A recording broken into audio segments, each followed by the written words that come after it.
Honourable Member for Cowichan, Malahat Langford.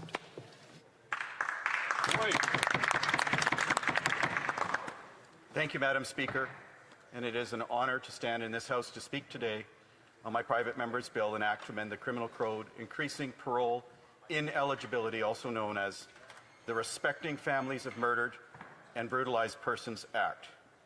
This bill was originally championed by my colleague, the member from Selkirk, Interlake Eastman, dating back to the 41st Parliament. And most recently in 2021, the bill made it to committee and was about to be referred back to the House with all party support. However, Parliament was prorogued and that ended progress.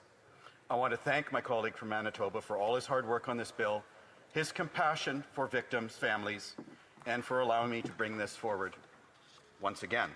Hear, hear. I also want to thank my many colleagues who have shown their support by co-seconding my bill, as well as the member from St. Albert, Sturgeon River, for being here today to both second and speak to my bill.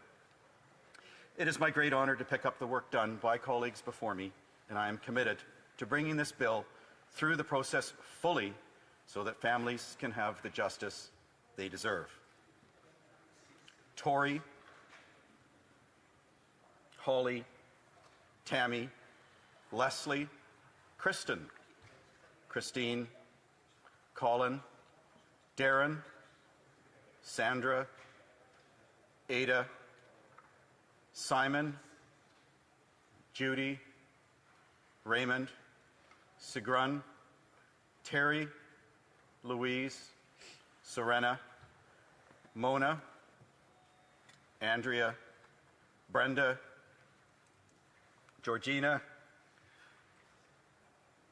Marina, and Kimberly. These are all victims that my bill could have provided justice for. And this is not an exhaustive list, and yet people will not recognize most of these names. Instead, they will recognize the names of their murderers: Bernardo, Homolka, Olson, Picton, Rafferty, McClintock, Briere, Wellwood, and Moffat. These are all criminals that have committed the most heinous of crimes. And these are the names that get reported in the news every time they apply for parole. The names that continue to haunt families of victims for the rest of their lives. This is what is at the heart of Bill C-235. It is about protecting the families of victims from having to relive the agony of the horrific crimes inflicted against their loved ones during parole hearings year after year.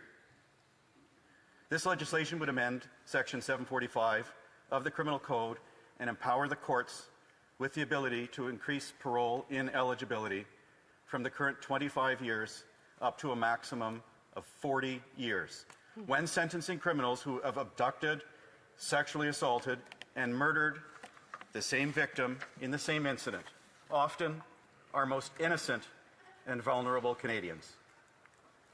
Increasing parole ineligibility from a maximum of 25 to 40 years would spare families from having to go through the process of attending unnecessary parole hearings and making victim impact statements, which are traumatic to say the least and heart-wrenching for these families.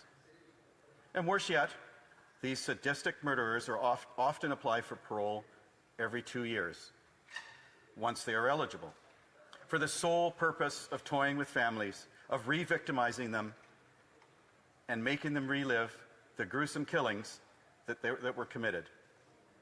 There are studies that suggest that these heinous killers get off on recounting their crimes in gruesome detail in front of their victims' families at these hearings. It is worth noting that my bill is not about creating longer sentences for these sadistic murderers. These depraved convicts will likely never qualify for parole. Parole boards have been very consistent in not allowing these types of heinous criminals out on parole. I know there are some concerns around whether or not this violates Section 12 of the Charter of Rights and Freedoms regarding the cruel and unusual punishment. But I would like to emphasize that increased parole ineligibility is strictly under judicial discretion. The parole ineligibility period could now be set up to 40 years, but remains at the discretion of a judge and as advised by a jury. As well, this bill was modeled after Bill C-48, the Protecting Canadians by Ending Sentence Discounts for Multiple Murderers Act, which also afforded judges the ability to extend parole ineligibility period for multiple murder convictions. And rather than having concurrent, they are now served consecutively. Bill C-48 has stood up to charter challenge, and as such, my bill will be in compliance with Section 12, the Charter of Rights.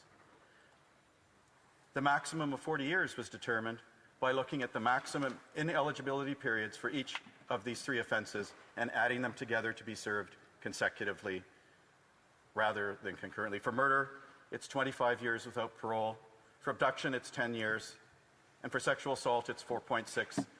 That's a total of 39.6 years and hence 40 years.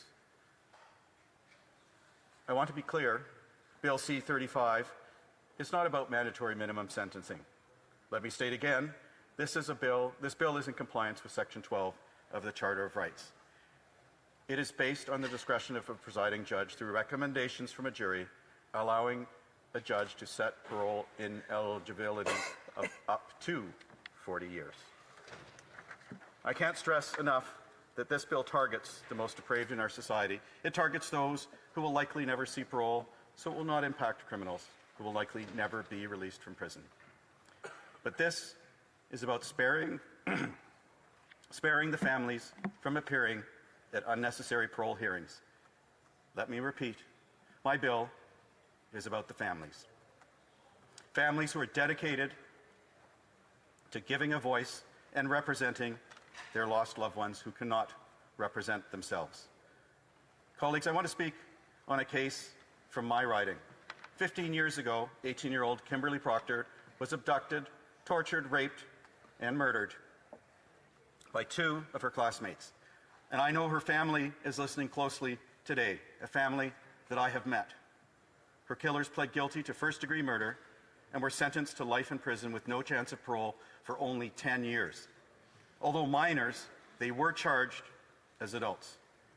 And now the Proctor family has already had to face multiple parole hearings and will continue to do so at least every 2 years, if not more, for as long as Kimberly's murderers live.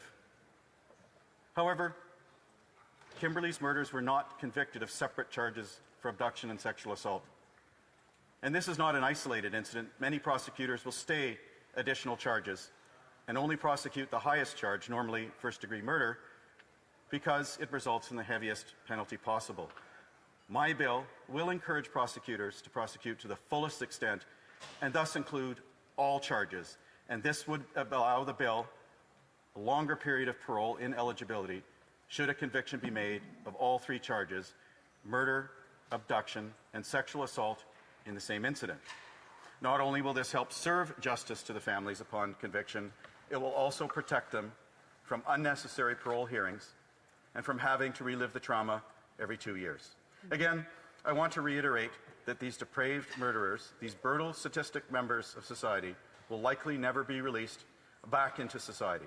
The Parole Board of Canada continues to hold them in institutions knowing they are dangerous offenders who will likely reoffend.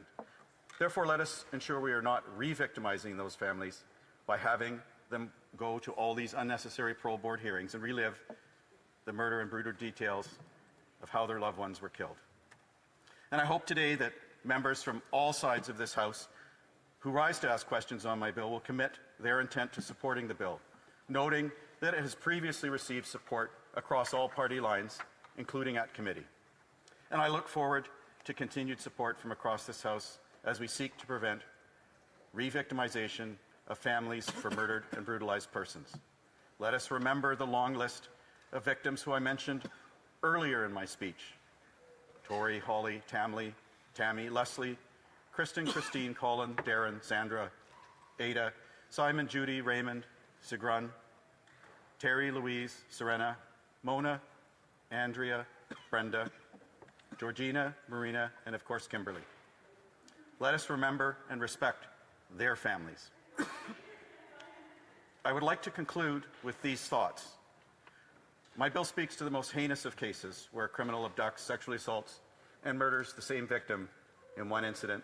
And as such, as I said, judges will have discretion to set parole ineligibility up to 40 years. And I'd like to state that my bill is fair, as it doesn't change the outcome of as offenders are unlikely to be ever released. It is just, as the courts and judges retain their discretionary powers based on the circumstances of each case. And most importantly, my bill is compassionate. It is about sparing the victims' families and loved ones from unnecessary parole hearings year after year.